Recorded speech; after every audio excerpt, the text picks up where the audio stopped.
ప్రేమిస్తున్న మా ప్రియ పరలోకపు తండ్రి, వందనాలు. ఈ మధ్యాహ్న గంటల సమయంలో మీరిచ్చిన కృపను బట్టి ప్రార్థిస్తున్నాం. తండ్రి గారు, మీ పిల్లలు మీ కుమారు నిలబెట్టి ఒక బలమైన సందేశం అందించారు. బిడ్డలు విన్నారు. విన్న మాటలు మా హృదయంలో ఉంచుకున్నాం. అయ్యా, నీ పిల్లలు వచ్చారు, కూడుకొని వచ్చారు. అవసరాన్ని బట్టి వారికి కావచ్చిన మాటలు అందించను నాయన. మారకపోతే నాయన, ఇశ్రాయేలులంటూ వారు కామయ్య. మేము ఇశ్రాయేలు పిల్లలు వినలేనప్పుడు నిన్ను ఎంత బాధ పెట్టారు ప్రభువా. బాధపడినందుకు నాయన నాశనము తెచ్చుకున్నట్లుగా వాక్యములో రాయబడు. నా తండ్రి, మా ప్రార్థన ఎన్నడూ మీరు తోచివేయకు నాయన. మా ప్రార్థన మీ పాద సన్నిధిలోనికి జ్ఞాపకం చేసుకోండి అయ్యా. ఇదిగో అవసరమైన మాటలు మా నోటికి అందించండి. అవసరమైన రీతిగా మీ బిడ్డలకి చెప్పడానికయ్యా, వాక్యాన్ని అందించడానికి నేను ఎంతటో వాడిన ప్రభువా. పరిశుద్ధమైన మాటలు చెప్పడానికి, వినిపించడానికి, అర్థం చెప్పడానికి నేను ఎంతటో వాడనయ్యా. కనుక అర్థమయ్యే రీతిగా నీ పిల్లలకి చెప్పడానికి, అర్థం చేసుకున్న జ్ఞానాన్ని నీ పిల్లలకి ఇచ్చి మీ రాజ్యము కొరకు మమ్మల్ని అందరినీ చిత్తపరిచి నాయన, మీరు త్వరగా వస్తారని ఎదురు చూస్తూ అల్లిపుడునైనా ఈ స్థలములో నిలబడిన నాలో ఉండి ఒక బలమైన మాటలు అందించకూరుకు మీ ఆశీస్సులు, మీ కాపుదల, సముచితమైన జ్ఞానాన్ని మీరు మాకు దయచేసి మీరు మహిమ పొందుకుంటారని ఎవరి పిల్లలు ఉన్నారు నాయన, నీ వాక్యముతో పట్టుకొని మీ రాజ్యానికి వారిని వారసులు చేయమని ప్రార్థిస్తూ, నీ ఆత్మ నాలో ఉండి ముందుకు నడిపించమని కోరుకుంటూ, మీ దీవెన మీ కాపుదల మేడలు చూపించి నడిపించి సహాయం చేసి మహిమ పొందుకోమని త్వరగా రానేంటున్న యేసుక్రీస్తు నామములో అడిగి వేడుకొనుచున్నాము తండ్రి, ఆమేన్. జాగ్రత్తగా కొన్ని మాటలు విందాము, జాగ్రత్తగా వినండి. వినుట వలన విశ్వాసము కలుగుతుందని వాక్యము రాయబడి ఉంది. అది క్రీస్తు మాట వలనే కలుగుతుంది అని బైబిల్ చెబుతుంది. వినుట వలన విశ్వాసము కలుగుతుంది, అది క్రీస్తు మాట వలనే కలుగుతుందని బైబిల్ చెప్తుంది. ఒక చక్కటి సందేశము మనం ఈరోజు వినబోతున్నాం. ఏమిటి అని అంటే, మనము దేవుని ఎడల మంచి పేరు సంపాదిస్తున్నాం, మంచి మేలులు మనం అనుభవిస్తూ ఉన్నాం. దేవుని ఎడల మేలు అనుభవిస్తున్న మనము మేలు చేయవలసిన అవసరత ఉంది అని బైబిల్ అయితే చెప్తుంది పిల్లరా. దేవుని ఎడల మేలు పొందుకుంటున్న మనము మేలు చేయవలసిన అవసరత ఉంది అని బైబిల్ అయితే చెప్తుంది. మేలు పొందుకున్న వారికి కనబడుతున్నాము తప్ప ప్రభు వల్ల మేలు పొందుకుంటున్నాము, తర్వాత కీడు తెచ్చుకుంటున్నాం. దేవునికి స్తోత్రం. మేలు పొందుకుంటున్న మనము కీడును కూడా అనుభవించాలని బైబిల్లో రాయబడి ఉంది. దేవునికి స్తోత్రం. గనుక మనం ఆలోచించవలసిన అవసరత, దేవుని మాటలు గనుక, దేవుని ఆశీస్సులు, దేవుని కాపుదల మన ఎడల ఉంది కాబట్టి ఈరోజు మనము ఆయన సన్నిధిలో మనమున్నాం. మేలు పొందుకుంటున్న మనము మేలు చేయవలసిన అవసరత ఉందా లేదా? ఉంది అని బైబిల్ అయితే చెప్తుంది పిల్లరా. ఈరోజు మేలు పొందుకున్నాం కాబట్టి ఆయన సన్నిధిలో మనము వచ్చి ఉన్నాం. మేలు అనుభవించాము కాబట్టి ఈరోజు బ్రతికాం. మేలంటే ఏదో అదే ఇది ఇస్తాడని కాదు పిల్లలు. బ్రతికి ఉండటమే ఆయన చేసిన మేలులు. నేనైతే అలా అనుకుంటున్నా, నేనైతే అలాగే బ్రతుకుతున్నాం. ఈరోజు దాటి వెళ్ళిందంటే నాయన నువ్వు చేసిన మేలుని బట్టి మేము ఈరోజు బ్రతికున్నా అని చెప్పి నేనైతే అనుకుంటున్నాం. తర్వాత మీరేమనుకుంటున్నా నాకైతే తెలియదు. కనుక ప్రభువు మనకు చెబుతున్న మాట ఏంటంటే, కొన్ని మాటల్లో దేవుడు మనతో మాట్లాడబోతూ ఉన్నాడు. ప్రభు వలన మేలు అనుభవిస్తూ పొందుకుంటున్న మనము మేలును కూడా చెయ్యాలని బైబిల్ అయితే సెలవిచ్చుచుంది పిల్లలు. మొదటి మాట మనం బైబిల్లోనికి వెళ్ళి వద్దాం. ఏబు గ్రంథములో ఏబు గారు ఒక చక్కటి మాటలు మనకి మధ్యాహ్న గంటల సమయంలో చెప్తూ ఉన్నాడు. ఏమిటో ఒకసారి చక్కగా మీరు ఆలోచన చేసి ఆలోచింపవలసిన అవసరత ఉందని ప్రభువు నామలో మనం చేస్తున్నాం. ఏబు గారు చక్కటి మాట, ఒక మాట మనకు రాయబడు మనకు అందిస్తున్నాడు. ఏబు గ్రంథము 2వ అధ్యాయము 10వ వచనము చూద్దాం. అందుకు అతడు జాగ్రత్తగా చదవాలి, జాగ్రత్తగా మీరు ఆలోచన పెరగండి. అందుకు అతడు మూర్ఖురాలు మాట్లాడినట్లు, జాగ్రత్తగా వింటున్నారు కదా, ఎవరిని అంటున్నారు ఈ మాట? అమ్మా, ఏబు గారు భార్యను అంటున్నాడా? నిజమేనా?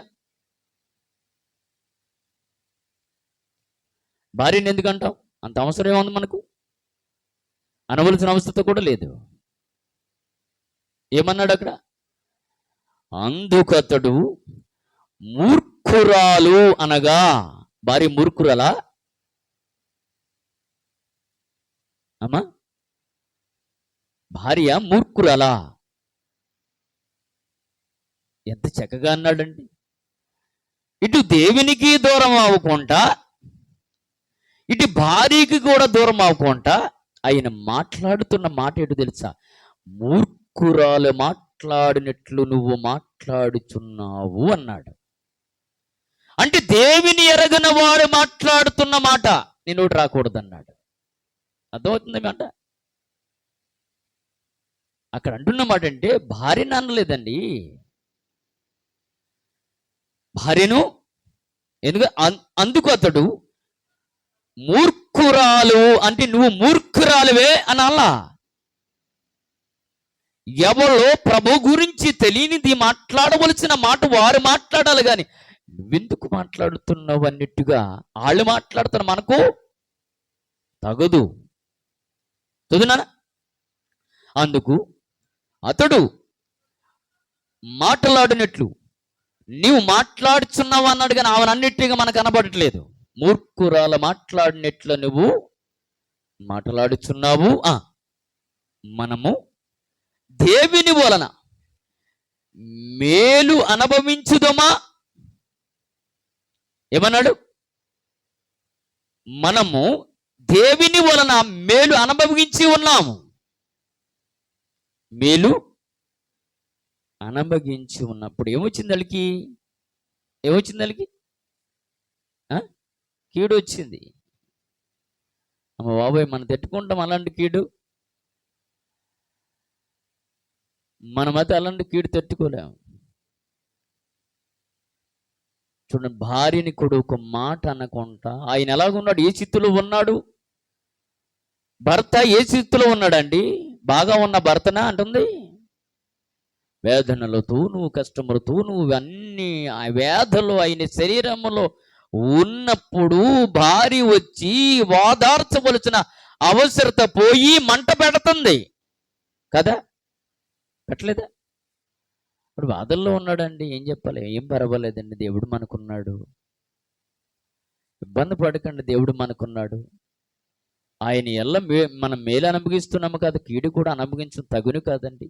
ఇబ్బంది ఎందుకు పడుతున్నా? ఇప్పుడు కూడా దేవుడు మనతోనే ఉన్నాడు. అధైర్యపడవద్దు, ధైర్యముగా ఉండుము అని భార్య చెప్పవలసిన అవసరత ఉంది. చెప్తారు అలాగా? అమ్మ బాబోయ్, అలా చెప్పి భార్యలు కూడా ఉన్నారు ఈరోజు. లేరమ్మా, భర్తలు లేరు, మళ్ళా భార్యలు లేరు, భర్తలు లేరు. ఎందుకని బైబిల్ మనకు చెబుతుంది? ఇవన్నీ మనకి ఎందుకు బైబిల్లో మనకు రాయబడి అంటే రాబోతున్న తరాలకి ఈ మాటలు మనకు అవసరం కాబట్టి వాళ్ళు ఎందరో ఈ మాటలు చెప్పుకొని కాలాన్ని విడిచి వెళ్ళారు. ఇది మన కాలంలో ఉన్నాం కాబట్టి ఈ మాటలు మనకు దొరుకుతూ ఉన్నాయి. ఎప్పుడో క్రీస్తు పూర్వము జరిగిన మాటలు ఈరోజు మాటలు మనకు చెప్పుకోవడానికి దేవుడు మహాకృపను ఇచ్చినందుకు దేవాది దేవునికి మనము కృతజ్ఞత స్తుతులు చెల్లించిన వారమే ఉన్నాము. దేవునికి స్తోత్రం. గనుక ఇక్కడ మేలు అనుభవించమా అంటున్నాడు. తర్వాత ఏమన్నాడు? కీడును కూడా మనము అనుభవించు తగును అనును. మేలు అనుభవించినప్పుడు కీడు అనుభవించాలా, అనుభవించకూడదా? రెండు తీసుకోవాలి కదండి. రెండు తీసుకోవాలి, రెండు తీసుకోవాలి, రెండు తీసుకోవాలని బైబిల్ చెప్తుంది. మొదటి మాట ఏబు భార్య గురించి మాట్లాడుతున్నట్టు మాట. అమ్మా, నువ్వు అలా మాట్లాడడం కుదరలేదు, అలా మాట్లాడకూడదు. మనకు ప్రభువు మనకు తోడై ఉన్నాడు, దేవుడు మనకు తోడై ఉన్నాడు. నువ్వెవరో ఎవరో పక్కవారి మూర్ఖురాలు మాట్లాడినట్లు నువ్వు మాట్లాడుతూ నీ మాట నువ్వు నోటొచ్చిన మాట కాదు. ఇంకా కిందకి రాబడికి ఏమంటున్నాడు? ఈ సంగతులలో ఏ విషయమందును ఏవి నోటు మాటతో నైనను పాపము చెయ్య లేదు. చూడండి, దేంతో దంట? నోటుతో కూడా పాపం చేయలేదంట. మనము నోరు తెరితే బాంబులు, వారమంతా కాదు, నెలంతా కాదు, జీవితంతా కాలము నోరు అదుపులో లేకుండా మాట్లాడితే నోటుకు వచ్చిందల్లా కూడా వదిలేయడమే. అమ్మో, చివరికి మనకు వచ్చింది తెప్పలో. మీకు అర్థం కావలేవు. రాయబడుతున్న రాత్రి ప్రతి మాట కూడా బైబిల్ ప్రకారంగా రాయబడుతూ ఉంటుందని బైబిల్ రాయబడి ఉంది. మనం ఈజీగా తీసుకు మాట్లాడుతూ ఉంటాం. ఇక్కడ ఏమన్నాడు? ఏవో చదువునా, ఈ సంగతులు ఈ సంగతములో ఏ విషయమందును ఏవి నోటు మాటతోనైనను పాపము చెల్ల. నోటుతో పాపం ఏంటండి? నోటుతో కూడా పాపం ఉందా? ఉందా లేదా? ఉంది. ఇది బైబిల్లో రాయబడి ఉందిగా. అది ఏంటి? బాంబుల్లాట మాట్లాడుతూ ఉంటాం. అవతల వాడు బాధపడుతున్నారు, భర్త బాధపడుతున్నాడు, భార్య బాధపడుతుందో, అవునో కాదో ఆలోచించుకుంటే ఏ మాట పడితే ఆ మాట మాట్లాడితే వాళ్ళ హృదయం నొచ్చుకుంటుందేమో ఆలోచన లేకుండా మాట్లాడితే ఎంత బాధపడతారండి. ఒక్కసారి మీరు ఆలోచన వెరగండి. ప్రభునందు దేవుని బిడ్డలారా, భర్త భార్య అనగా ఇదిగో ఏబు భార్య వాళ్ళ కాకుండా ఇంతకీ ఏ భార్య అలా మాట్లాడిందంటే కారణం కూడా ఉంది. కానీ సాతాన ముళ్ళు ఇరిపినట్లుగా ప్రభు మాటలు ఆయనలో ఉన్నాయి కాబట్టి ఆయన మాట్లాడుతూ ఉన్నాడు. ఇంకొక మాట కూడా చూద్దాం. ఇంకొక మాట కీర్తనలోనికి వెళ్ళి చూద్దాం. కీర్తనలో అంటూ ఉంటాడు ఆయన. జాగ్రత్తగా వినండి పిల్లరా. ఎందుకంటే ప్రభువునందు మేలు అనుభవిస్తున్న మనము ఇతరులకు మేలు చేయవలసిన అవసరత ఉంది. లేకపోతే ప్రభు ద్వారాగా మేలు అనుభవిస్తున్న మనము కీడు వచ్చినప్పుడు కూడా బాధపడవలసిన అవసరత కూడా లేదు అని బైబిల్ మనకు చలవిచ్చుతుంది. కీర్తనల గ్రంథం, ఒక్కసారి కీర్తనలోని కూడా మనం వెళ్ళివద్దాం. అక్కడ ఏమి రాయబడి ఉందో కీర్తనల గ్రంథము 14వ అధ్యాయము చూద్దాం. ఒకసారి 14వ అధ్యాయం కూడా చూడండి అన్న. ఒక్కసారి 14వ అధ్యాయము 1వ వచనం చూడండి. దేవుడు, జాగ్రత్త వింటున్నారు కదా, దేవుడు లేడని బుద్ధిహీనులు తమ హృదయములో అనుకుంటారట. దేవునికి స్తోత్రం. దేవుడు లేడని లేకపోవడం ఏంటండి? దేవుడు లేకపోతే సృష్టి ఎలా తిరుగుతుంది? సృష్టి ఎలా నడుస్తుంది? ఇవన్నీ ఎలా కలిగించబడ్డాయి? ఆడెవడంట? లేనోడు ఏమనుకుంటాడంట? బుద్ధిహీనుడు, భక్తిహీనుడు, దేవుడు లేడని అనుకుంటాడట. దేవుడు లేడని బుద్ధిహీనులు తమ హృదయములో అనుకుందురు. తర్వాత మాట, వారు చెడిపోయిన వారు, అసహ్య కార్యములు చేయవారు. ఏంటంట? చెడిపోయిన వారు, అసహ్య కార్యాలు చేస్తున్నవారు అంట. తర్వాత ఏముంది? మేలు చెయ్యవాడు లేడట. ఏమి లేదంట? మేలు చెయ్యేవాడు లేడట. ఏమండి, ప్రభువు నిన్ను దీవించాడు, ప్రభువు నిన్ను ఆశీర్వదించాడు, నిన్ను బలపరిచాడు, నిన్ను కాపాడ్డాడు, దేవుడు నిన్ను దీవించాడు. దేవుని వల్ల నువ్వు మేలు పొందుకున్నప్పుడు ఇక్కడ ఏమంటున్నాడంటే, మేలు చెయ్యేవాడు ఒక్కడును లేడు. వివేకము కలిగి దేవుని ఎదికివారు కలరేమో అని యెహోవా ఆకాశము నుండి నరులను పరిశీలన చేస్తున్నాడు. దేవునికి స్తోత్రం. జాగ్రత్త సుమ్మి, దేవుడు మనల్ని చూస్తూ ఉన్నాడు. దేవుడు మనల్ని చూస్తూ ఉన్నాడు. ఆయన చూస్తున్న దేవుడు కాబట్టి మనం ఇలా బ్రతుకొస్తూ ఉన్నాం. ఆయన చూచుచున్న దేవుడు అనే వాక్యం అయితే రాయబడి ఉంది. దేవుడు మనకిచ్చిన మాట ఏంటంటే పిల్లలు గమనించండి, ఆలోచన పెరిగితే కీర్తనలో ఈయనేమంటున్నాడు? మేలు చేసేవాడు ఒకడు లేడు, దేవుని ఎదికివాడు కూడా. దేవుడు ఎదికివారు కలరట. కలరేమో అంటే లేరేమో అని ఎక్కడి నుంచి చూస్తున్నాడు? తానున్న స్థలములో నుంచి పరిశుద్ధాత్మ దేవుడు అక్కడి నుంచి ఏం చేస్తున్నాడు? ఇదిగో గొర్రెలందరి వైపు చూస్తున్నాడు. ఇంకో చూద్దాం, మాట చూద్దాము. 37 చూడండి, కీర్తన గ్రంథములు 37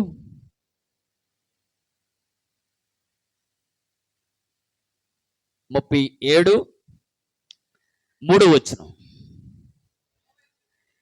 యెహోవా యందు నమ్మకముంచి మేలు చేయము. అంతేనండి. నమ్మకం ఉంచి ఏం చేయాలంట? మరి మేలు చేద్దాం, కీడు చేద్దామా? అమ్మా చెప్పండి. ఇతరులకి మేలు చేస్తామా, కీడు చేస్తాం? మనం ఒకవేళ వాళ్ళు కానీ కీడు చేస్తాం, మనము కీడే చేస్తాం. అలా చెయ్యాలా చేయకూడదని బైబిల్ ప్రకారం మనం ఫాలో అవ్వాల్సిన అవసరం ఉంది. కానీ ఇక్కడ ఏం చెప్తున్నాడు అనంటే, యెహోవా యందు నమ్మకం ఉంచి మేలు చేయాలట. మేలు చేసి బిడ్డలుగా ఉండాలి. ఎందుకు మేలు చేయాలంటే, ప్రభువు వలన మనం మేలు అనుభవించి ఉన్నాము కాబట్టి. అందుకే ఏమేమన్నాడు పొందాక? అమ్మా, ప్రభువు వలన మేలు అనుభవించు తగము కదా, తగము, మేలు అనుభవించి ఉన్నాము కదా. మొదటి పాట ఏమంటున్నాడు? ఏ దేవుడు వలన మనము మేలు అనుభవించాము అని అంటున్నాడు. ఇక్కడ కీర్తనలోకి రాబోడికి ఈ కీర్తనగా దావీదు గారు ఏమన్నాడు? యెహోవా యందు నమ్మకం ఉంచి మేలు చేయము, దేశమందు నివసించి సత్యమును అనుసరించు నడుచుకోవాలి. మనిషి అంటే మంచి అనుసరించి నడవాలి. మంచిని చూస్తూ నడవవలసిన అవసరత ఉంది. ఇంకేం చెబుతున్నాడు? యెహోవాను బట్టి సంతోషించుదాము, ఆయన నీ హృదయాచములను తీర్చును, నీ మార్గమును యెహోవాకు అప్పగిస్తేనే మనం మంచి పని చేస్తాం. పిల్లరా, మంచి అనుభవించుకున్న వారుగా మనం బ్రతకాలి. మేలు పొందుకున్న మనము, దేవుడు కీడు చేసేవాడు కాదు, మేలు చేసేవాడు. అందుకే మనకు ఆయన మేలు చేస్తున్నాడు కాబట్టి మనం ఏం చేయాలా? ఇతరులకి మేలు చేయవలసిన అవసరత ఉంది అని బైబిల్ చెప్తుంది. కీర్తనలో కొన్న మాటలు మనం చెప్పుకుంటూ ఉన్నప్పుడు మనకి ఎన్నో ఆదరణ కలిగిన మాటలు మనకు కనబడుతూ ఉంటాయి. దేవుని ఆశీస్సులు పొందుకుంటున్నా. ఈరోజు మనకంటే అందసందములు కలిగిన వారు కాలాన్ని విడిచి వెళ్ళిపోయారండి. ఎందుకు పనికిరాన్న మనలను ఆయన సన్నిధిలోనికి తీసుకుని వచ్చి వాక్యం వినటానికి దేవుడు కృప చూపించాడు. దేవునికి స్తోత్రం. గనుక మనము మేలు అనుభవిస్తున్నాము కాబట్టి అప్పుడప్పుడు చిన్న చిన్న కీళ్లు కూడా మనం ఎందుకు వస్తూ ఉంటాయి. బాధపడవలసిన అవసరత లేదు, ప్రార్థన చేయవలసిన అవసరత ఉంది. బైబిల్ చెప్తుంది. కీడు చేసినా ప్రార్థన చేయాలి, మేలు వచ్చినా ప్రార్థించవలసిన అవసరత ఉంది. మేలు అనుభవించినప్పుడు కాదు, కానీ కీడు వచ్చినా మేలు వచ్చినా మనం ప్రార్థించవలసిన బాధ్యత, అవసరత ఉంది. ఇంకొక మాటకు చూద్దాం. అదే కీర్తనలో మనం చూస్తే 119 కీర్తన, 119 కీర్తనలో కూడా చూడండి చక్కటి విషయాలు దేవుడు ఈరోజు మనతో మాట్లాడబోతున్నాడు. 119 కీర్తన 68 చూడండి. 119:68. నీవు దయా, అమ్మ జాగ్రత్తగా వింటున్నారు, దయ కలిగి ఉండాలి. అర్థమవుతుందా? దయ ఎప్పుడు? దయ అనగా నేను దయ కలిగిన వాడని ఎప్పుడు అంటారు మిమ్మల్ని? ఎవరికైనా మనము జాలి కలిగి సహాయం చేసినప్పుడు దయ కలిగిన బిడ్డ అని అంటారు. ఇక్కడ ఏమంటున్నాడు? నీవు దయాళుడవై మేలు చేయచున్నావు అని రాయబడ్డది. మనం అందరూ అదే పనిలో ఉండాలి. మేలు చేయమంటే డబ్బులు ఎక్కడ వస్తాయి అని అంటారు కదా. ఎక్కడి నుంచి వస్తాయి? మేలు చేయటి యందు విసుకవద్దు అని రాయబడ్డది. మేలు చేయటి యందు విసుకవద్దు అని బైబిల్లో మనకు రాయబడి ఉంది. మీకు ఇప్పుడు ఎంత చెప్పినా ఎక్కవ ఇప్పుడు కనపడవు. కాలాన్ని విడిచి వెళ్ళిన తర్వాత ఒక దినము తీర్పు దినము రాబోతుంది. అప్పుడు లెక్క మొత్తం పరిపూర్ణంగా కనబడుతుంది. పని పోట్లేని అలా చెప్పుకుంటున్నాను అనుకోవచ్చు. కాదు పిల్లరా, బైబిల్లో మాటలు ఎందుకు చెప్తున్నాడు అని అంటే, ఆయన ఎందుకు చెప్పాడంటే అలా చేసిన వాడు కనుక. అందుకే మీరు అలా చేయమంటున్నాడు. ఆయన ఒక మాట అన్నాడు, నిన్ను వల్లే. మరి ఎందుకు రాయాల మాట? నీ పొరుగు వాడిని ప్రేమించమని ఎందుకు? నిన్ను వల్ల అంటే నువ్వు ఎలా ప్రేమించుకుంటున్నా పక్కను కూడా అలా ప్రేమించమన్నాడు. అది ఆయన అలా ప్రేమించాడు. అందుకే ఆ మాట చెప్తున్నాడు. ఏ మాట చెప్తున్నానమ్మా? నువ్వు దయాళుడివై మేలు చేయుచున్నావు, నీ కట్టడలను నాకు బోధించము. దేవునికి స్తోత్రం. ఎప్పుడు మనం అలాగ ఉండాలి పిల్లరా. అలా ఉన్నప్పుడు అలాగే చేస్తాడు. దేవునికి స్తోత్రం. యెహోవాకి ఇచ్చినవాడు ఏమన్నాడు? యెహోవాకి ఇచ్చిన వాడు అప్పిచ్చివాడుగా చేస్తాడు, కానీ అప్పు చేసుకున్న వాడుగా చేరండి. మన రోజుకి అప్పులే చేస్తున్నాం. అవును కదా? అవును కదా? మన అప్పులే చేస్తున్నాం. మరి ఎందుకు ప్రభా మాట రాయించావు అని అడుగుతాం కూడా మనం. ఎందుకని? యెహోవా యందు ఎవరైతే నమ్మకం ఉండి ఆయనకి ఇస్తారో అప్పు ఇస్తామంట. అప్పు కాదు, అప్పు అడుక్కో తెచ్చుకుంటున్నాం మనం. ఎందుకు? పరిస్థితులు అలా ఉన్నాయి. కానీ బైబిల్లోని మాట ఎందుకు నెరవేరలేదండి? నెరవేరుతూ ఉండబట్టి ఆ మాట రాశాడు పిల్లరా. గనుక యెహోవా హస్తము ఎప్పుడు కూడా ఆశీర్వాదింపబడిన హస్తముగా బైబిల్ రాయబడి ఉంది. గనుక మేలియందు మనం ఎప్పుడు కూడా విసుక అలా చేస్తున్నప్పుడు దేవుడు ఎప్పుడు మనల్ని చూస్తూనే ఉన్నాడు. ఎప్పుడు చూడక విడిచిపెట్టిన దేవుడు కాదు. ఇంకొక మాటకు చూద్దాం. ఇంక చక్కటి మాటలు బైబిల్లో రాయబడి ఉన్నాయి పిల్లరా. 139 కీర్తన కూడా చూడండి, ఎంత చక్కటి మాట దేవుడు మనకు రాయబడిన మాటలు పిల్లరా. 133 ప్రారంభోత్సవం ఏమో రాయబడినది ఒక చూడండి. ఇది కూడా మేలేనా? ఎవరెవరు అంట? అన్నదమ్ములు కలిసి ఉంటే మాట్లాడరే బాబు, ఎంతో మేలంట. ఎవరు కలిసి ఉన్నారు చెప్పండి? మేలు చేసేటి యందు కూడా ఇతరులకు మనం మేలు చేస్తే అది కూడా మేలు అంటున్నాడు. సహోదరు అన్నదమ్ములు కలిసి ఉండుట కూడా మనోహర మేలు అంటున్నాడు. ఎక్కడ ఉండుతున్నారు మనల్ని? ఎక్కడ ఉండుతున్నారు మనల్ని కలిసి? ఎక్కడ ఉంటున్నాం మనం కలిసి? ఎక్కడ ఉండగలుగుతున్నామండి? మరి అప్పటిదాకా ఎందుకు ఉండలేదని మనం అనుకోవచ్చు. మరి ఇప్పుడు ఎందుకు ఇడిపోతున్నామంటే పరిస్థితులు అలా తారుమారు చేస్తూ ఉన్నాయి. కానీ ఇక్కడ కీర్తనలు అంటున్నాడు, సహోదరుల ఐక్యత కలిగి నివసించుట ఎంతో మేలు అన్నాడు, కానీ కీడు అనలేదండి. ఏది ఏమైనప్పుడు కూడా అన్నదమ్ములు కలిసే ఉండాలి పిల్లలు. దేవునికి స్తోత్రం. వచ్చిన వారు ఎలా తెగిలడినా చెప్పాలి, సమాధానం రావాలి. అన్నదమ్ములు ఎప్పుడు కలిసే ఉండాలి. ఉన్నారంటావా? ఎక్కడ ఎదిగినా దొరకలేదు పిల్లరా. ఎదిగినా దొరకలా.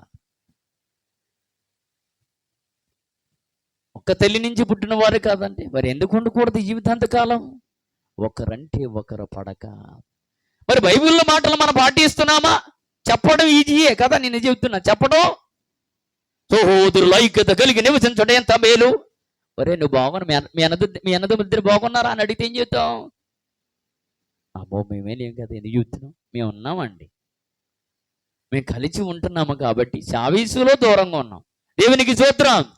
కనుక ఇక్కడ రాయబడిన మాట పిల్లలు అలా ఉండటం వల్ల ఎంతో మేలు, ఎంతో ఎంతో ఎంతో మేలు అని బైబిల్ అది మనకు చెబుతుంది. మరొక మాట కూడా చూద్దాం.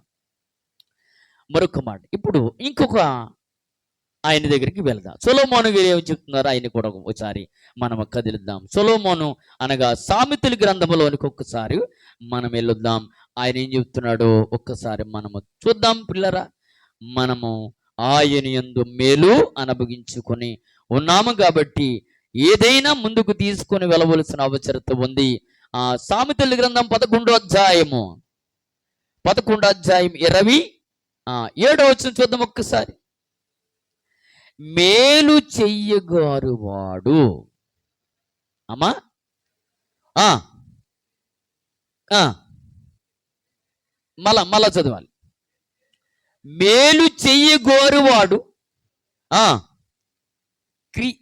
క్రియ చేయన. బాబోయ్, చూసి ఎంత తప్పుగా చదివేస్తారు. క్రియ అంటే మంచి పనిలో మంచి. మేలు చేసిన వాడు ఎప్పుడూ కీడి చేయటానికి ఇష్టపడ్డు పిల్లరా. బైబిల్ మనకు రాయబడిన మాట అంటే, ఈరోజు ప్రభు బిడ్డలుగా ఉన్న మనము మేలు చేయటి యందు అలచపడకుండా మేలు చేయవలసిన అవసరత ఎంతో ఉంది పిల్లరా. చీరాల ప్రాంతంలో కూడుకుందని వెళ్ళాం. పిలిచారు, అందరినీ పిలిచాడు. మొన్న వెళ్ళాం. 10 గంటలకు వెళ్ళాం. సాయంత్రం 5 గంటల వరకు వదల్లా. దేవునికి స్తోత్రం. చూడండి ఎలాంటి చావో. ఎక్కడి నుంచో వచ్చాడు ఒక ఆయన. 10 గంటలకు వెళ్ళి కూర్చున్నాము. 5 గంటలకు బయటకు వచ్చాము. ఆలోచన, నిలబడతారా మీరు అంతసేపు? ఎన్ని గంటలు? చావుకులు కూడుకొని వెళ్ళాం. మనం ఒక గంట సేపు ఓపి పెట్టినాక అల్లాడిపోతాం. పైన మంచి విపరీతమైన వేడు, సురేష్మాలి ఎదురు, పైనుంచి భయంకరమైన ఎండ. 2 ఫ్యాన్లు ఉన్నాయి ఆ మందిరానికి. ఒక 50 మంది సేవకులు వచ్చారు అక్కడికి. వాకింగ్ చెప్పుకుంటా 3 గంటల దాకా నిలబెడతా ఉన్నాడు. 3 అయిపోతుంది, 4 అయిపోతుంది, 4 అయిపోతుంది, 5 కూడా వెళ్ళిపోతుంది. ఏం చేయాలా? భోజనం లేదు, ఏమీ లేదు. పిల్లలు గందరగోళం చేసి పారేశారు. ఆఖరికి ఎంత ఇచ్చాడు తెలుసా?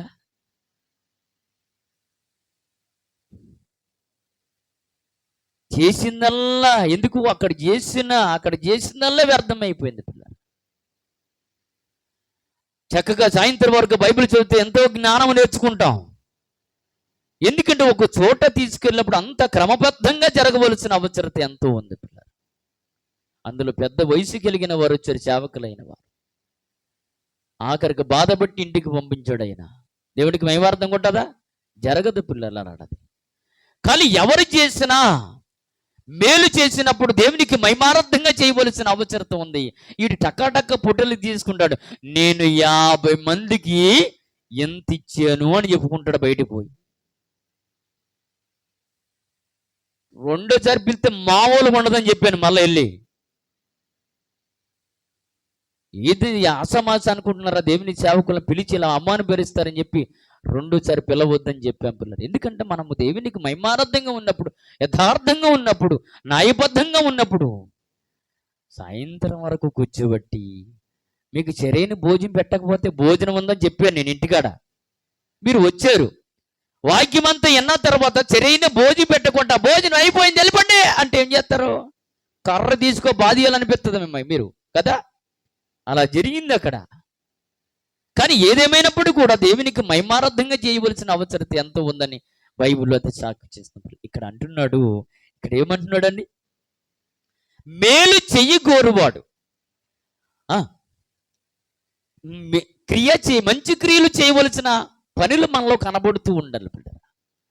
మేలు యందు మనం ఎన్నడూ కూడా మనము అనుభవిస్తూ ఇతరులకు అనుభవించి వారిగా మనము చేసుకున్న వారిగా ఉండాలని రాయబడుతూ. నేను ఇంకోటి అదే సామెతల గ్రంథం 13వ అధ్యాయము 21 కూడా చూడండి ఒకసారి. కొద్దిగా బాగా చూద్దాం. కీడు పాపులను తరుమును, నీతిమంతులకు మేలు ప్రతిఫలముగా వచ్చును. నీతిమంతులు ఉన్నామనుకోండి, వాళ్ళకి ప్రతిఫలము ఖచ్చితంగా వస్తుంది. ప్రతిఫలము ఎలా వస్తుందో కూడా చెబుతాను పిల్లరా. దేవుని పనుల మీద మనం ఉన్నప్పుడు ప్రతిఫలము పొందుకుంటాం. దేవునికి స్తోత్రం. దేవుని పనుల మీద మనం ఉన్నప్పుడు ప్రతిఫలం పొందుకుంటాం. దేవునికి స్తోత్రం. మీకు ఒక మాట చెప్పమంటారా? ఎలా పొందుకుంటాం మీకు చెప్తాం. మీకు ఎలా పొందుకుంటాం చెప్తాం. దేవుని పనుల మీద మనం ఉన్నప్పుడు నీకు కొదవైనది అన్నడు ఉండదు పిల్లరా. ఎందుకు అంటే, ఇలాగే ఒక ఆయన బాగోలేదని మేము వెళ్ళి ప్రార్థన చేయడానికి వెళ్ళాం. చీరల ప్రాంతానికి ప్రార్థన చేయడానికి వెళ్ళాను. తమ్ముడు నేను వెళ్ళాను ప్రార్థన చేయడానికి. కానీ చెప్పి ఎలాగుందని అడిగినప్పుడు ప్రార్థన చేసి బయటకు వచ్చినప్పుడు అతను పిలిచి తన భార్యని పిలిచి పాస్టర్ గారిని ఉట్టి చేతలు పంపించకూడదు, కానుకిచ్చి పంపించమన్నాడు. ఎక్కడ? హాస్పిటల్లో. హాస్పిటల్ మనం పెట్టాలా, వాళ్ళు పెట్టాలా? ఎల్లుడు పెట్టాలా? ఏమని తీసుకెళ్తే మనమే తీసుకెళ్ళి పెట్టాలా? భార్యకి చేకి చేసి ఇట్రా, సేవకులు ఊరును పంపించకూడదు అని చెప్పి దగ్గర పిలిచి ఆమెకి తీసుకొచ్చి ఇచ్చాడు. తీసి ఆ పాస్టర్ గారు ఏం చేయాలంటే 500 కానుక పెట్టి, అంతేనా? దేవునికి స్తోత్రం. 500 కానుక పెడితే నా శంకల్ నా సౌరంగా ఈరోజు అన్నీ మనం అనుకోండి. తీసుకున్నాను. వాళ్ళ మనసు జడి ఉంచవచ్చు అంటే ఈయన కానుకలు కనుక వచ్చి ఉండొచ్చు అనుకోవచ్చేమో, నాకు తెలియదు. కానీ నా మనసు ఏంటంటే తీసుకున్నాను, ప్రార్థన చేశాను. తీసుకున్న ఆ కానుక మళ్ళా ఆ పాస్టర్ గారి చేతికి ఇచ్చి ప్రార్థన చేయండి అయ్యా అన్నాను. దేవునికి స్తోత్రం. అంటే దేవుని బిడ్డలు ఎలా పోషించబడతారో మీకు చెబుతున్నమాట. 500 అండి ఒక మాటకి ఎంత? మీకు సేవకులండి ఏమైపోయింది? మీకు ప్రార్థన చేస్తే కానుకలు పెడతారంట. నిజమే బిడ్డలారా, కాదని అంటలేదు. ఒక 5 నిమిషాలు 2 నిమిషాలు ప్రార్థనకి 500 కానుక ఇచ్చారు. సంతోషమేనా? సంతోషమే. అలాంటి వాడిని అయితే నేను కాను. మరి కొరది తీసుకొచ్చుకుంటారు లేదో నాకు తెలియదు. కానీ తీసుకున్న కానుక మళ్ళీ ఆయన ప్రార్థన చేయమని కానుక మీరు తీసుకోండి అని చెప్పి ఆయన చేతిలోకి పెట్టేసి వచ్చాను పిల్లరా. ఎవరో కాదు, మా ఆత్మీయ తండ్రి గారు సంగడాంధ్రి గారు కుమారుడు. దేవునికి స్తోత్రం. ఎందుకంటే దేవుని పనుల మీద మనం ఉంటున్నప్పుడు, దేవుని పనిపాటులో మనం ఉంటున్నప్పుడు దేవుడు ఎప్పుడు అన్యాయస్తుడు కాడు అని బైబిల్ అది చెప్తుంది పిల్లలు. ఈరోజు మనము ఆయనందు అలచట తీరిక ఎప్పుడూ కూడా ఆయన పనిపాట్లలో మనం ఉంటున్నప్పుడు ఎప్పుడు అన్యాయం చేసి దేవుడు కాడు అని మనకు బైబిల్లో రాయబడి ఉంది. ఇక్కడ ఏం రాయబడి ఉంది? నీతిమంతులకు మేలు ప్రతిఫలముగా వస్తుంది అని చెప్పాడు. నీతిమంతులు కాదు, ఆయన దృష్టికి మనము చెప్పుకుంటూ సరిపోదు. కానీ ఆయన ఎలాంటి వ్యక్తి ఆయన చూస్తున్నవాడు పిల్లలు. ఆయన అనాథలుగా ఎవరిని విడిచిపెట్టడు. మనం మేలు పొందుకున్నాం కాబట్టి మేలు చేయవలసిన అవసరత ఉంది. దేవునికి స్తోత్రం. కనుక మీరు ఆలోచన వెరగా నిన్న ఎంత అన్నాను, మేము నీ చేతుల్లో పెట్టాలి, అలా ఎవరికి చేయబోకని చెప్పి నేను చెప్పి వచ్చాను పిల్లలు. చాలా మంది అలాగెళ్ళి తెచ్చుకుంటూ ఉంటారు, కానీ నా మనసు అలాంటిది కాదు. కనుక మనం ఎప్పుడు కూడా మేలు పొందుకుంటున్నాము, మేలు చేయవలసిన అవసరం నేను అలా చేసుకుంటూ వస్తున్నాను కాబట్టి మీకు అలా చెబుతూ ఉన్నాను. చేయినా చేయపోయినా అది మీ ఇష్టం. దేవుడు పైనుండి దేవుడు అందరినీ చూడగలుగుతాం. మరొక మాట చూద్దాం. 18 సామెతల గ్రంథం 18వ అధ్యాయము. సామెతల గ్రంథము 18వ అధ్యాయము. దేవుని యందు మనము అలచటగా మేలు చేయవలసిన అవసరత ఎంత ఉందని బైబిల్ చెప్తుంది. 18:22 కూడా చదువున్నాను ఒక్కసారి. భార్య మీకు అర్థమైంది మాట? ధనము దొరికిన వాడికి మేలు దొరుకును, ప్రభునందు మనము ఆయన పనుల మీద ఉన్నప్పుడు కూడా మేలు దొరుకును, మేలు చేయబడతాము. ఇక్కడేమో రాయబడి ఉంది అంటే భార్య దొరికిన వాళ్ళకి మేలు దొరుకును. దేవునికి స్తోత్రం. మేలు దొరుకుతుందా లేదా? భార్య దొరికిన వారికి గౌరవించండి. భర్తలున్న భార్యలను గౌరవించండి, భర్తలున్న భార్యలు గౌరవించండి, భార్యలు భర్తలను గౌరవించుంటే కుటుంబం బాగుంటుంది. లేకపోతే గందరగోళం. ఇవన్నీ మనం నేర్చుకోవడానికి ఇక్కడ దొరుకుతున్న మాట ఏంటంటే భార్య దొరికిన వారికి మేలు దొరుకును. కొందరు భార్యలు అయితే అలా కనపడట్లేదు, కానీ కొందరు భర్తలు అలా కనపడట్లేదు. అలా కనబడినప్పుడు ఎంతో ఆనందము సంతోషముగా ఎల్లవలసిన అవసరత ఉంది అని బైబిల్ అయితే మనకు సాక్ష్యం ఇస్తుంది పిల్లరా. కనుక ఈ మాట మనకు చెబుతున్న మాట మన చదివినది మాట, భార్య దొరికిన వానికి మేలు దొరుకును, అట్టివాడు యెహోవా వలన అనుగ్రహము పొందినవాడు. దయ పొందినవాడు, మేలు పొందినవాడు, దయ పొందినవాడు, మేలు పొందినవాడు. మనము మేలు పొందుకుంటున్నాము ప్రభువు వలనే, దయ పొందుకుంటున్నాము ప్రభువు వలనే. మన దేవుడు అయితే కీడి చేసేవాడు కాడు పిల్లరా. మనిషి కీడి చేయవచ్చేమో కానీ దేవుడు కీడి చేసేవాడు కాడు. అందుకే మొదటిగా ఏబు దగ్గరికి ఏమి వెళ్ళింది? మేలు వెళ్ళింది, కీడు వెళ్ళింది. కీడు ఎక్కడి నుంచి వెళ్ళింది? దేవుని యొద్ద నుంచి వెళ్ళింది కీడు కూడా. దేవుని యొద్ద నుంచే మేలు కూడా వస్తుంది, కీడు కూడా దేవుని యొద్ద నుంచే వస్తుంది అని బైబిల్ మనకు చలవిస్తుంది. కనుక మనం ఆలోచిస్తే పిల్లరా, మనం ఆలోచిస్తే ఇంకొక మాట కూడా చూసుకొని చివరి మాట ముగింపులోకి వెళ్ళిపోదాం. 31 సామెతల గ్రంథం 31 కూడా చదువున్నాను ఒక్కసారి త్వరగా. ఆమె తాము బ్రతికును దినములన్నీయు అతనికి మేలు చేయని. ఎవరికి మేలు చేత చెప్పండి ఒక మాట? భర్తకి. అంతేనామా? ఈ మాటలు ఎవరికి? మనకన్నా అవ్వదు, పక్కోళ్ళుగా. మనం నేర్చుకోవడానికి ఈ మాటలన్నీ కూడా మనం నేర్చుకోవడానికే. చూడండి మళ్ళా, ఆమె తాను బ్రతుకున్న దినములన్నీయు అతనికి మేలు చెయ్యును గాని కీడేమూ చేయదంట. ఈ మెడిచి ఎవరు? భార్య. అక్కడేమో భార్య దొరికిన వారికి మేలు దొరుకుతుందట, ఇక్కడేమో భర్తకి మేలే చేస్తుంది కానీ ఎన్నడూ కీడు తలబెట్టడానికి కూడా ఓహోలో కూడా రాదంట పిల్లలు భార్యకి. అందుకే తల్లి తర్వాత తల్లి అనగా భార్య. కష్ట సుఖములందును యావదుల్లోను బాధల్లోను తల్లి తర్వాత తల్లిలాగే బాధించుకుంటూ సరైన భార్య అతిథమి అందరూ కాదు. సరైన భార్య, జ్ఞానము కలిగిన భార్య, జ్ఞానము ఎలిగిన భార్య, బైబుల్ తెలిసిన భార్య ఉండగలిగితేనే చేయగలిగే తప్ప ఎల్లిన రావడం అంటే ఏమి ఉండదు అక్కడ. కనుక బైబుల్ మనకు చెప్తున్న మాట అంటే అక్కడ మొదటిగా మనకు రాయబడిన మాట. యోగ గ్రంథంలోనికి వెళ్ళి ముగించేద్దాం. యోగ గ్రంథములో 2వ అధ్యాయము 10వ ఏమి రాయబడింది నాన్న? అలాంటి వారు కాకుండా కానీ భార్యని కూడా అలాంటప్పుడు కూడా భార్యని మాట్లాడలేదు. యోగ గ్రంథము 2వ అధ్యాయం 10వ వచనం పిల్లరా. అందుకతడు మూర్ఖురాల మాట్లాడినట్లు నువ్వు మాట్లాడుతున్నావు, మనకు తగదమ్మా, నువ్వు అలా మాట్లాడకూడదు. ఎవరో తెలియని వారు మాట్లాడతారు, నువ్వు ఎందుకు మాట్లాడుతున్నావు, ఎందుకు అలా మాట్లాడకూడదు అన్న. భర్త అనలేడు, భార్య ఏ మాట పడితే ఆ మాట, భర్తని ఏ మాట పడితే నోటికి ఏది వస్తుందో అదే. పోనీ భర్త భార్యని ఏ మాట పడితే ఆ మాట, నోటికి ఏదొస్తే అలా తిట్టి పడేయటమే ఘోరం పిల్లలు. అలా చేయకూడదు. అందుకే మనకు లేఖనాలు ఎన్నో దేవుడు రాయించాడు. భార్య భర్తలు గౌరవించుకొని, అన్నదమ్ములు గౌరవించుకొని, బంధుమిత్రులతో పాటు ఆనందంగా ఉండమని బైబిల్ మనకు ఎల్లప్పుడూ సాక్ష్యంగా దేవుడు మనకు నిలబెట్టిన మాటలు నువ్వు వింటూ ఉన్నాం. విని విడిచిపెట్టేవారు కాకుండా ఎదుగు ఏమంటున్నాడు? నోటి మాటల యందు కూడా పాపము చెయ్యలేదు అని రాయాడు. పాపం అనగా ఆయన మాట వినకపోవటమే. నీ ఇష్టం ప్రకారంగా భర్తని ఏ మాట పడితే ఆ మాట అన్నిటి, లేదు భార్యని ఏ మాట పడితే ఆ మాట అనడం మంచిది కాదు అని బైబిల్ అయితే మనకు సాక్షిగా నిలబడ్డది. నువ్వు అనాలో అనకూడదు తీర్మానము ప్రభువు నీ ముందే పెడుతున్నాడు. ఆలోచన వెరగండి. ప్రభువు నందు మేలు అనుభవిస్తున్నాం మనము. అప్పుడప్పుడు కుళ్ళు కూడా అనుభవించాలి, కానీ ఎల్లప్పుడూ ప్రభునందు మేలు అనుభవిస్తున్నాం మనము. మరి ప్రభు కొరకు మనము మేలు చేయవలసిన వారుగా ఉన్నాము. అలా చెయ్యాలో చేయకూడదు తీర్మానం చేసుకుని ప్రభు కొరకు మీరు బ్రతకాలని మాటలు ఆయన ఎన్నికడిలో దీవించునుగాక. తలలు వంచినట్లయితే ప్రార్థన చేసుకుందాం.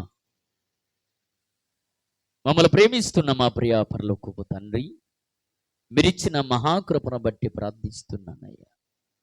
మీరిచ్చిన ఆశీస్సులను బట్టి, మీరిచ్చిన కాపుదలను బట్టి నాయన మా ప్రార్థన మీరు తోసివేయక మీ బిడ్డలకు నాయన దీవిన ఆశీర్వాదాలు కలిగి చేసి ఎంతవరకు చెప్పిన మాటలు మా ఎడల మీ దీవెన, మీ కాపుదలను బట్టి ప్రార్థిస్తూ పరిపూర్ణమైన దీవెన నాయన బిడ్డలు విన్నారు నాయన.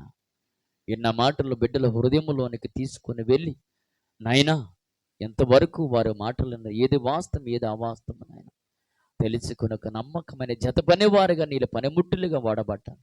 ఎందరో నీ పిల్లలైన వారు వింటూ ఉన్నవారు వారిని కూడా బలపరిచి మీ రాజ్యము కొరకు చిత్తపరిచి మా మాటల్లో ఎటువంటి ఏమైనా నాయన మా ఫలిజలాలు మేము మాట్లాడి ఉంటే చెప్పలేని మాటలకు వేళ ఏదైనా మాట్లాడుంటే దయచేసి మమ్మల్ని క్షమించవలసిందిగా కోరుకుంటూ ఆ మాటల ప్రతి ఒక్క బిడ్డల హృదయములో ఫలింపు చేసి ఆశీర్వదించి నడిపించి బలపరచమని త్వరగా రాని అంటున్న యేసుక్రీస్తు నామములో ప్రార్థన చేసి అడిగి వేడుకుంటున్నాము తండ్రి. ఆమేన్. మీ అందరికీ వందనాలు.